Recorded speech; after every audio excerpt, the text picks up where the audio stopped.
Hello, everyone. Myself, Dr. Avarun, Associate Professor and Head of the Department of Mechanical Engineering at BV Raju Institute of Technology. And I'm going to discuss on the course titled Material Science and Metallurgy. And during this entire series of lectures, which I'm going to deliver, it is going to be both interactive and also there are going to be some handouts or maybe a study material which is going to help you for your preparation. And this course is need not be only for the mechanical engineers, but it can be for all those who are aspiring to know about the selection of materials, how the material selection is done, and maybe sometimes they may have a little understanding but lacking in the clarity on different metals and non-metals. So that will be the objective for taking the course.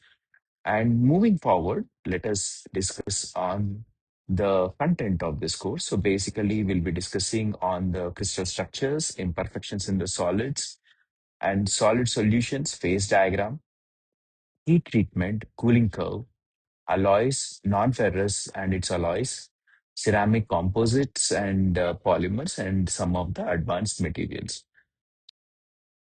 So, in this material science and metallurgy course, we'll be discussing in detail about the crystal structure, its unit cell, different types of crystal structures, and also the imperfections, most common imperfections in the solid, and moving forward, we'll be discussing on different solid solutions, phase diagrams, heat treatments, cooling curve, alloys, non-ferrous metals, and some of the non-metals like ceramics, composites, polymers, and advanced materials.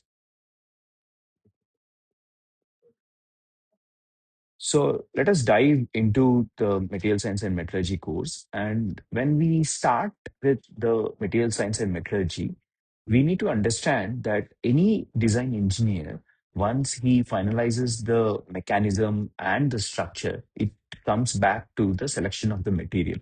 Now, material selection is very important and it will be the fundamental uh, thing that any design engineer has to start with. So when it starts with the selection, he might be using for the application of, let's say, for a shaft design. And this shaft, it can be for a domestic fan or might be for a aerospace helicopter rotor shaft. So the available materials may be a simple mild steel or maybe a alloy steel which has got a high amount of alloying elements which has got something to do with improving the strength and other things. So the selection of material is always a crucial thing. So our aim here with the course of material science and metallurgy is to understand how the selection of material is done, and when the available several materials in the industry or in the market, how such a selection is being carried out by engineers.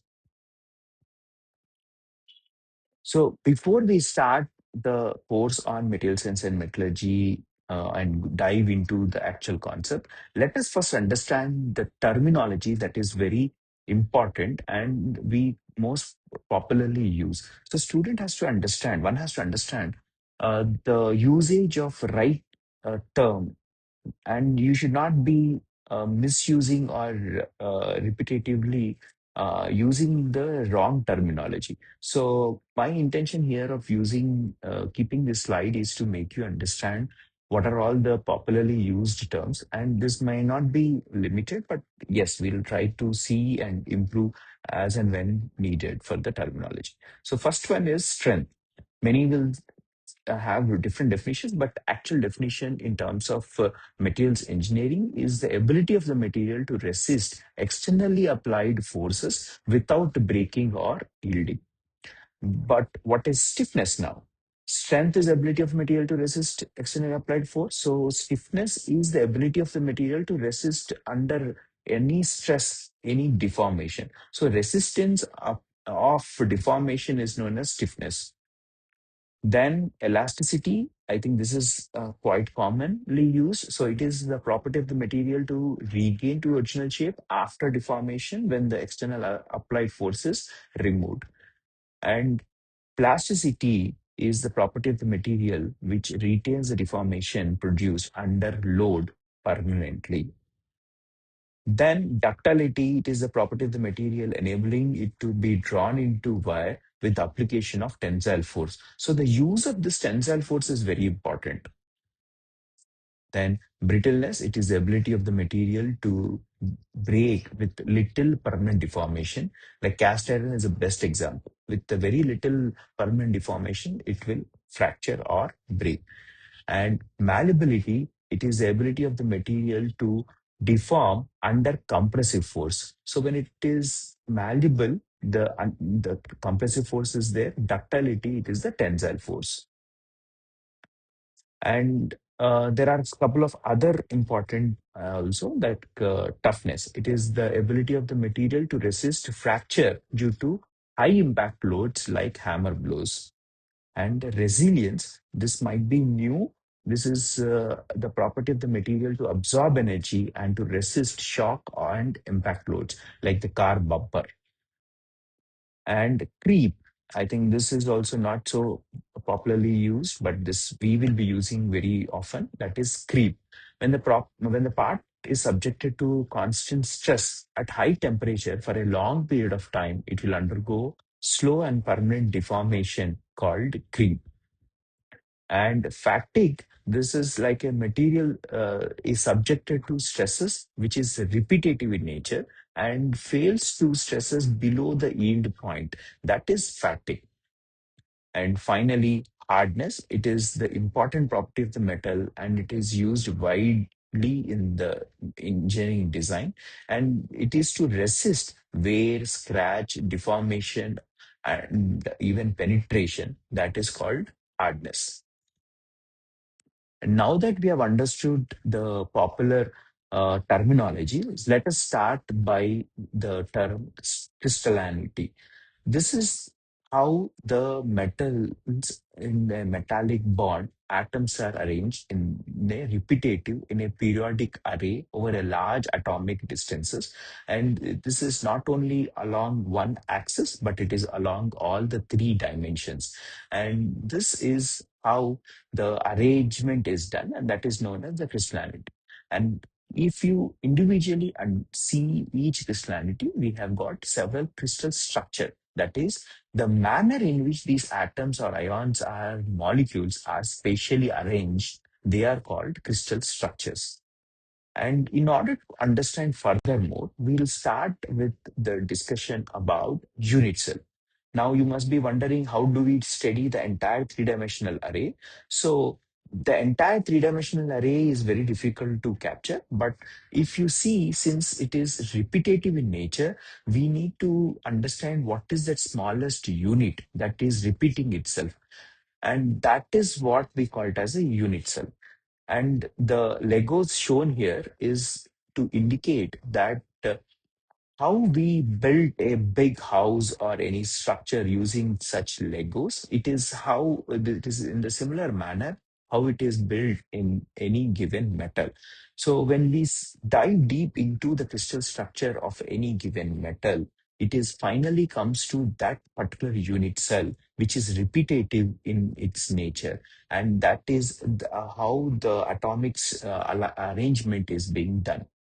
So this is the when it comes to definition of a unit cell, it is a basic building block of any crystal structure, and it defines the entire crystal structure with that atomic positions within it.